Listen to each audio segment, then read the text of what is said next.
உறவுகள் அனைவருக்கும் வணக்கங்க. இங்கே வெண்ணிலா எல்லாத்தையும் பார்த்துருதுங்க. செஃப்பா இங்கே இருக்கிறது அவன் ட்ரெஸ்ஸை பார்த்துட்டு அப்படியே ஆடி போகிறாங்க. அப்படி என்னது இவன் இந்த ட்ரெஸ்ஸில் இருக்கான், இந்த கோலத்தில் இருக்கான் அப்படின்னு சொல்லிட்டு அவங்க ஃப்ரெண்டோட வந்திருக்காங்க. சாப்பிட்டு போகலான்னு பார்த்தோன்னா ஆடி போகிறாங்க.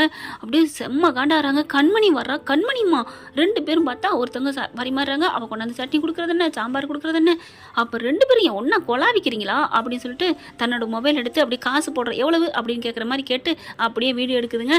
அடுத்து பார்த்தா ஏதோ குடிக்கிற கேட்குதுங்க. அதை கொண்டாந்து கண்மணி குடிச்சிட்டு வேணுக்குனே இதெல்லாம் ஒரு காப்பியா அப்படின்னு சொல்லி காரி துப்ப ஜீவா சும்மா விடலைங்க, கொண்டாங்க அப்படின்னு டக்குன்னு எடுத்து குடிக்கிறாரு.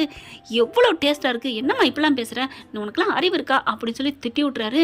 ஏய் கண்மணி, என்ன ஆளை வச்சு என்ன திட்டுறியா அப்படின்னு சொல்ல, நான் உங்ககிட்ட ஒரு வார்த்தை கூட பேசலை, நீயா பண்ணிக்கிட்டு நீயா திட்டு வாங்கினா நான் எப்படி காரணமாக முடியும், மரியாதை எரிஞ்சு போடி அப்படின்னு விரட்டி விட்றாங்க. வெண்ணிலாவும் அந்த வீடியோ எடுத்துக்கிட்டு வீட்டுக்கு போகுது. பாடி அப்படின்னு சொல்லிட்டு, என்னம்மா என்ன அன்பு இந்த மாதிரி இங்கே அப்படி இருக்காரு இப்படி இருக்காரு அப்படின்னு சொல்ல, சரிம்மா இப்போ என்ன அங்கே செஃப்பாக வேலை பார்க்குறாரு, சமையல்கார வேலை பார்க்குறாரு, என்ன பாட்டி அப்படின்னு சொல்ல, சரி என்ன பண்ணுறது, அவன் தலையெழுத்து கொஞ்ச நாளைக்கு அனுபவிச்சுட்டு வரட்டும், அப்போ தான் இந்த வீட்டோட சொகுசு வாழ்க்கை அவனுக்கு புரியும் அப்படின்னு சொல்ல, புரியுது, அங்கே பொண்டாட்டியோட கொஞ்சம் கொலாவிட்டு இருக்கான், அவனுக்கு எப்படி புரியும், என்னம்மா சொல்கிற, ஆமாம் பாட்டி அப்படின்னு சொல்லிட்டு இங்கே பாருங்கள் வீடியோவை அப்படின்னு சொல்ல, அங்கே சிவகாமி அங்கே எட்ட இருந்து கேட்டுக்கிட்டு இருக்கு.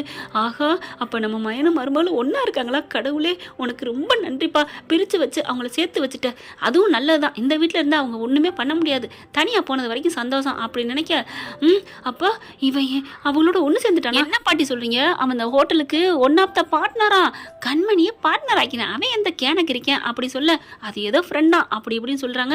அங்கே இருக்கக்கூடாது பாட்டி, அதுங்க ரெண்டு ஒன்றா இருந்தால் ஒன்று சேர்ந்துருங்க பாட்டின்னு வெண்ணிலா அப்படியே பயங்கரமாக ஃபீல் பண்ண, பண்ணுவோம் இரு, ஏன் கவலைப்படுற, ஏதாவது பண்ணுவோம், என்ன பண்ணலாம் பாட்டி, பேசாமல் கரப்பாம்பூச்சி அங்கே போய் போட்டுருவோமா, ஏய் என்னடி சொல்கிற, ஆமாம் அந்த ஹோட்டலையும் இழுத்து மூணு மாதிரி இருக்கும், அன்பும் வந்துருவல்ல அப்படி சொல்ல, பிளானை போடுவோம்.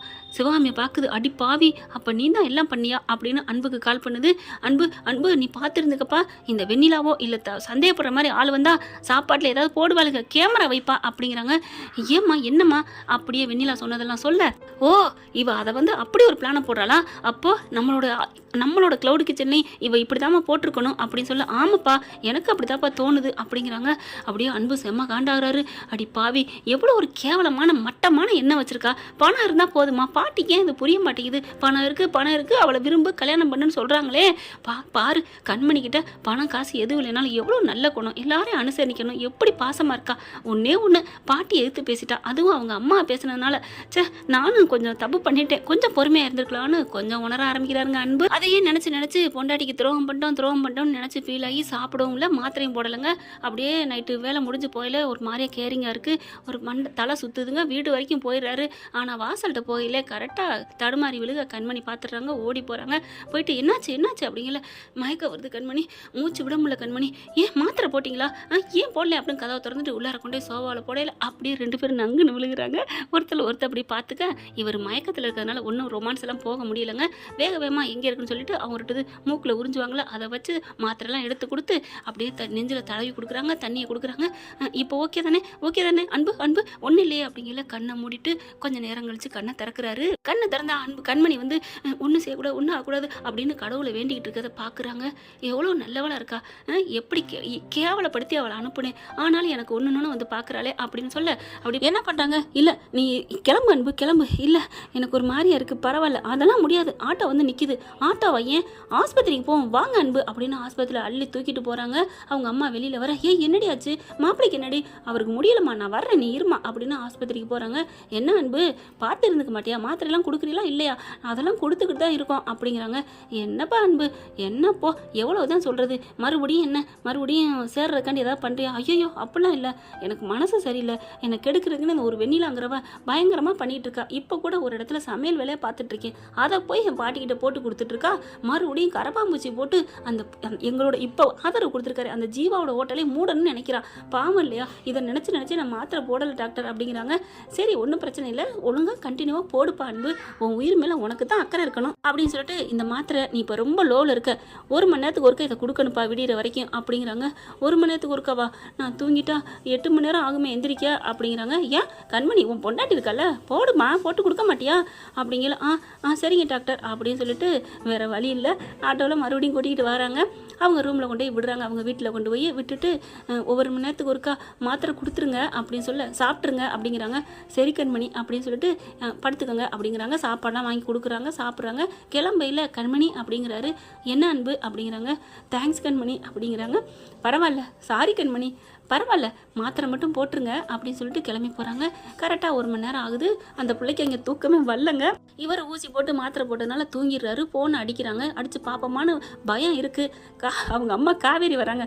பண்ணடி, என்னடி வெக்கம் பண்ணுறி அப்படின்னு சொல்ல கால் பண்ணுதுங்க. எடுக்கவே இல்லை. அம்மா அவர் எடுக்கலம்மா, 1 மணி நேரத்துக்கு ஒருக்க மாத்திரை போடணுமா அப்படின்னு சொல்ல இந்த துடிப்பு இருக்குல்ல, அப்புறம் ஏன் இங்கே உட்காந்துருக்க, போடி அப்படின்னு சொல்ல போவா போடி அப்படின்னு குடுன்னு ஓடுறாங்க. கதை திறந்துட்டு போனால் நல்லா தூங்கிட்டு இருக்காரு. கொஞ்சம் அப்படியே புறை ஏறுது, மூச்சு வாங்குது.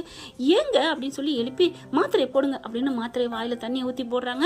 அடுத்து பார்த்தா அன்பு அன்பு ஒன்றும் இல்லையே அப்படின்னு நெஞ்சு அப்படியே சட்டையெல்லாம் அவுத்துவிட்டு ஃபேனை போட்டுவிட்டு அப்படியே ஃப்ரீ ஆக்கிடுறாங்க.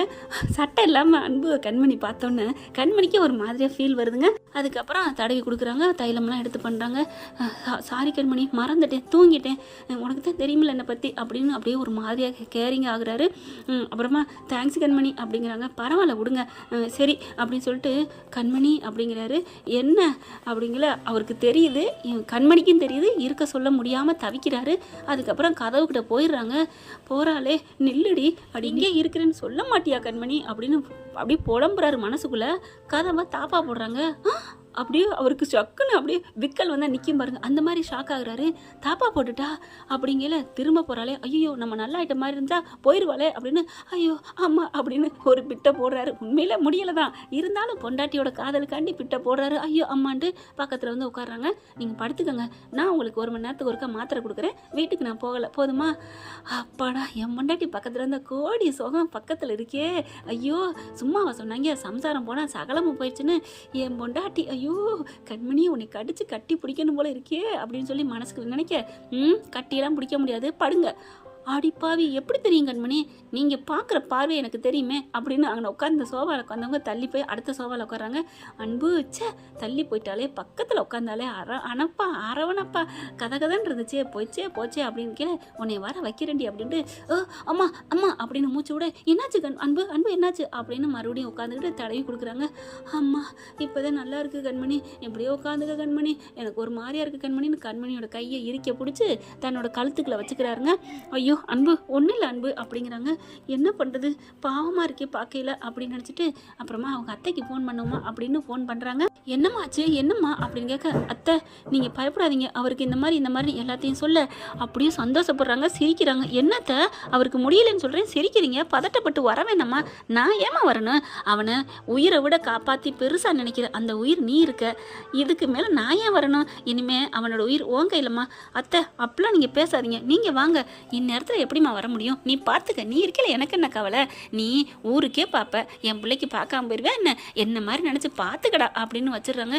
அத்தை என்னது வச்சுட்டாங்க, எங்கள் அம்மா சூப்பர், வச்சிருச்சே எப்படி எங்கள் அம்மா எனக்கா எவ்வளோ பண்ணுது அப்படின்ட்டு அப்படியே சிரிக்க, அப்படி கண்மணி திரும்ப ஐயோ அம்மா அப்படின்னு அடிக்க ஆரம்பிக்கிறாரு.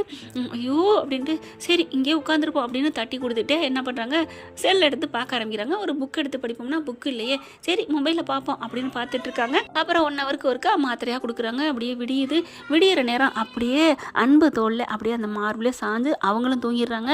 காலையில் எந்திரிக்க முடியலைங்க, அப்படியே ஒரு மாதிரி டயர் ஆகுது. அன்பு தாங்க முழிக்கிறாரு. கண்மணி நல்லா தூங்குறத பார்க்குறாரு. தூங்கட்டும் அப்படின்னு தட்டி கொடுக்குறாரு நம்ம அன்பு கண்மணியை. என்ன பண்ண இப்படி போனால் நல்லா தானே இருக்கும், பார்க்கலாம் என்ன நடக்க போகுதுன்னு. தேங்க்யூ. இந்த வீடியோ உங்களுக்கு பிடிச்சிருந்தா தயவு செய்து லைக் பண்ணுங்க. இன்னும் அப்டேட்ஸ்க்காக சேனலை சப்ஸ்கிரைப் பண்ண மறக்காதீங்க. நம்ம கிட்ட இருக்க எல்லா சேனல்ஸோட லேட்டஸ்ட் வீடியோ அப்டேட்ஸ்க்காக மேல ரைட் சைட்ல காட்டுற லிங்கை கிளிக் பண்ணி வாட்ஸ்அப் குரூப்ல ஜாயின் பண்ணுங்க. உங்களிடம் விடைபெறுவது நான் உங்கள் மெஹர்.